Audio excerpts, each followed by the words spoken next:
Morning all, Venture Brad here. It's Dinahane River down here in Florida. And yeah, I wanted to talk to you guys about solar and power on the road. Not necessarily the equipment, like brands or any of that, but more about how it all works. And so I've been on the road since I last saw a plug for 6 days now, AC plug. So that's like last when this was topped up. It was actually topped off the night before because I left first thing in the morning, and I didn't have it plugged in. So we're like, yeah, quite a few nights in.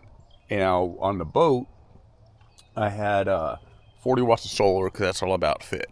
So I figured, and I was doing that same, dropping off, just running the fridge, charging my phone, light, stuff like that. About the same load, truck or boat. Now, the boat, when I'm sailing, though, does have the load of the autopilot. But yeah, that's very rare that I actually use that for any amount of time. Now, so this time I went with 100 watt solar.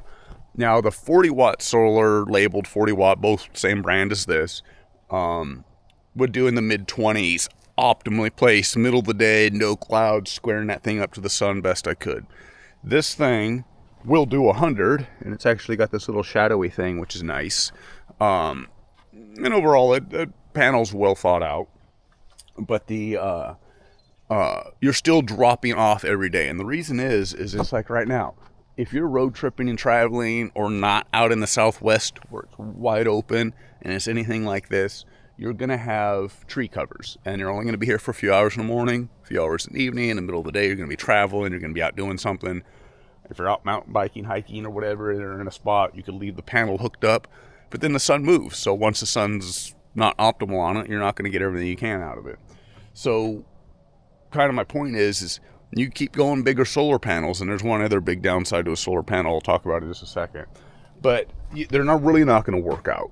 If you're on the road for 3-4 days, something like that, this is the Jackery Explorer V2 1000.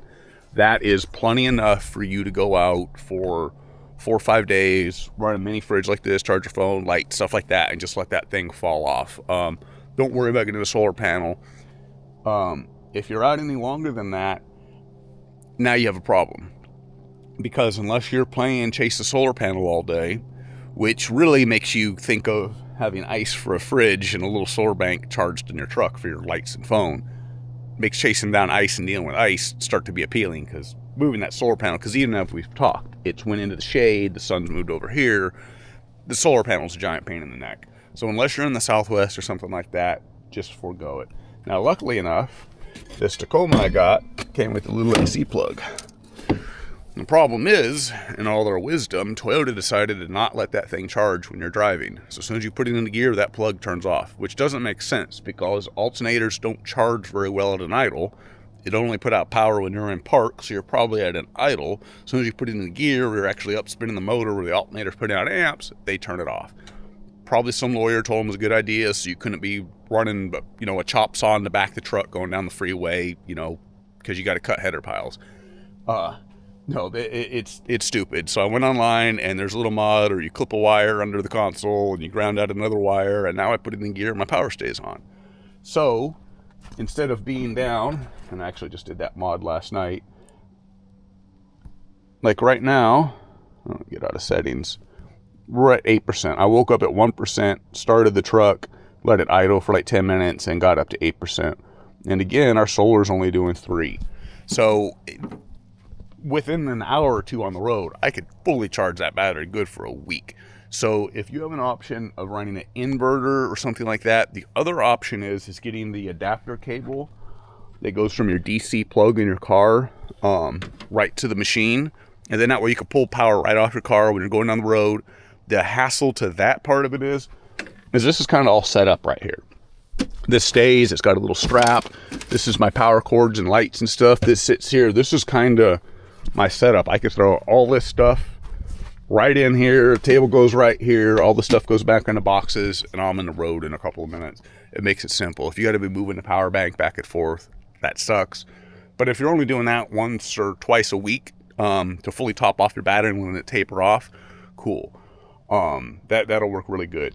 The other big downside of the solar panel is while they did make it like cool, and this is probably the best design one I've yet seen, but I'm resisting saying their name because they're not giving me anything for this. I don't want it to seem like a plug. But yeah, they did a nice little Velcro job and all that. It's in the morning, like right now, it's stiff. It doesn't want to fold up. The legs are a little like it's funky. We'll do that. But it's a lot better than the panels that have like really stiff legs that you can't place anywhere. Like, yeah, there's a mix between too stiff and too soft. But then the other thing is, you fold this thing up, wham, bam. Now where do you put it? That's a lot of big funkiness to even fold it up, to store about, worry about, not crushola in your vehicle, because you go crush, and those still are, this thing's flexible, but those are little glass panels in there, and every time you break one, its efficiency goes down. So yeah, what I'm really driving at here is power on the road has really come a long way. It's quite awesome, but don't go solar unless you're posted up in the Southwest, or literally posted up for extended periods. But if you're traveling, exploring, doing that sort of thing, then yeah, solar is not really worth it. I wouldn't go that route. And besides that, one last little subject here, you can build with inverters. Don't do PWM, do multi-power point tracking, solar controllers if you do one. And that's what I did in my boat, and you can be very efficient. The cool part about building out your own system is either into a boat, or you just get like one of those black trolling motor boxes and put it all in there. And that's really what I was contemplating doing up to this. And then you could have charge controllers. You could do all that. If a component dies, fails, whatever, because I had one of these cheap versions of these little USB boxes, UPS boxes, or whatever you want to call them, solar generators, which I think is a stupid name. They're a power bank. But I had one die early on, and it couldn't charge. I'd work, blah, blah, blah. So I was really resistant to get a pre-made one. But this brand actually seems to be really good. I was out camping a couple of weeks ago, and a guy actually got a little bit of water into his boat overnight because he had a leak he just found out about. And everything got wet, and the jackery still worked. So it was kind of like, okay, they were doing a good job. You pay a premium for their stuff. But yeah, I'm pretty stoked on it. So anyways, that's why I went that route. Maybe I'll regret it. Or, next time I'll build my own little power bank. But I like how kind of plug and play everything is. The inverter, that's what really kind of sealed the deal on this once I got it, started using it. Plug that thing into a wall, in like 3 hours, the thing is charged. And they have this emergency charging mode. I think that just makes a lot more sense. I like that it's a suitcase, grab and go. I could use it. The other morning at my buddy's house, just literally the day it showed up, but hours before it did, somebody hit a power pole and the power went off, and we were making coffee, and he's like, don't you have a power bank? I'm like, well, it's kind of built into the boat. Yeah, so it would have been handy just for stuff like that at home, carrying it around, using it. Seems to be pretty durable. But again, I'm not pushing that brand just because I don't have much experience with them. I just wanted to tell you guys to avoid the panels, think about other ways of charging, and go out there and have some fun. So quick little postscript here. This thing wasn't charging. Here, check this out. If I put it into charge setting, fast charge mode, exit back out, it drops to 0. It'll kind of hunt around and do like 20 some watts, 40 some watts, but it really won't charge.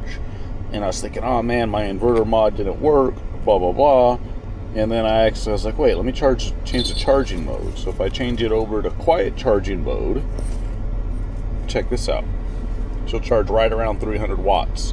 Give and take up and down a little bit. But yeah, so this is probably pulling more than my inverter could put out, because in the fast mode, my inverter's only rated for 400 watts. So yeah, now it's happy, and now I can actually charge the thing. And within a couple of minutes, I went from 4% to 6%. So now as we cruise down the road, the thing will actually charge. So anyways, next time, I'm out.